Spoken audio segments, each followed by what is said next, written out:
যুবলীগের সাধারণ সম্পাদক এই পরিচয় দিয়ে এখন সে বিএনপির এই সমস্ত দল বা সন্ত্রাসীদেরকে চিহ্নিত সবাই অধিদপ্তরের কিছু সাধারণ অসাধু কর্মকর্তাকে পয়সা দিয়ে যাতে আমাদের দোকান আমরা যাতে নিতে পারি, আমাদেরকে সরকারি সহযোগিতা করবে।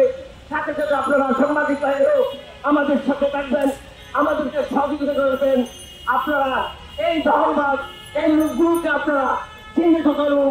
কোন সময় বিএনপি এখন বিএনপি বলতেছে, অথচ আমলের আমলে তারপর আমলিক করছে, যুবলীগ করছে। এভাবে সেই ধর্ম আমলের জন্য সেই টুকু টুকু এক এক কথা বলে কখন সে আমলিক, কখন সে বিএনপি, কখন কি উত্তরে, কখন জামাত, এগুলো তার নিজের পরিকল্পিত একটা অবস্থা। সেগুলো আদৌ কি করে, সেটা আমলিক করে, একে বিএনপি করে, একে জামাত করে, কোনটা করে তো আপনারা বুঝতে পারবে না। লুট করে যখন লুটপাট করে তখন সেই সরকারটাকে তার নামে চাকরি করে সে কাজগুলো করে। বাকি অর্ধেকটা আপনার এখন 9 আগস্ট আমার 24 সালে নিয়ে গেল আরেকটা দোকান। তাইলে 15 বছর আমি উদ্ধার করতে পারলাম না, তারপর যুবলীগের সাধারণ সম্পাদক এই পরিচয় দিয়ে এখন সে বিএনপির পরিচয়ধারী একজন তো কোনো দল সন্ত্রাসী, কোন দল তো বলে নাই যে সে যে দল হোক না কেন, কোন দলের কমান বলে নাই লুটতরাজ করতে, ধ্বংস লীলা চালাইতে, দেশকে আজকে ছাত্ররা আন্দোলন করে দেশকে পরিবর্তনের একটা দেশ বানাবে বলে যে অঙ্গীকার করেছেন, তো সেটা আমরা দেখতে চাই। আমরা সরকারের কাছে এটুকু চাই, আমরা ছাত্র রাজনীতির কাছে এটুকুই কামনা করি, এই সমস্ত দল বা সন্ত্রাসীদেরকে চিহ্নিত করে আপনারা আইনের আওতায় আনুন।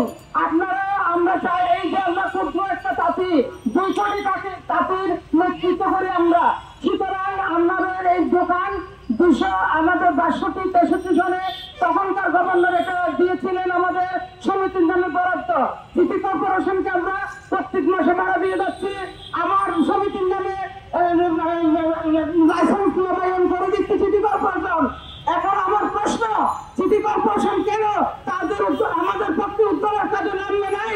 আমি সেই প্রশ্নের উত্তর আপনাদের মাধ্যমে সিটি কর্পোরেশনের প্রশাসনের কাছে জানতে চাই।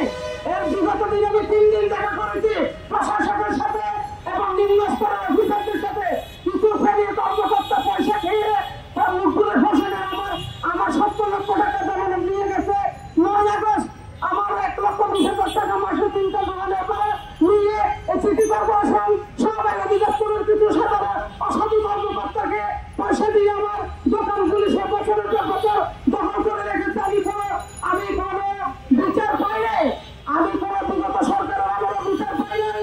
এখন বিএনপি ধরে বলে তার বিচার হবে না। আমি যারা ছাত্র এই দেশের পরিবর্তন এনেছে তাদের কাছে জানতে চাই এই লুটতরাজের রাজনীতি বন্ধ হবে কিনা।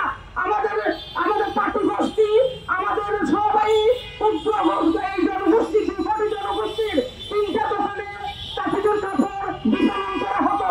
এখানে লেখা ছিল, আমরা ছোটবেলায় দেখেছি এখানে তাঁত বস্ত্রালয়,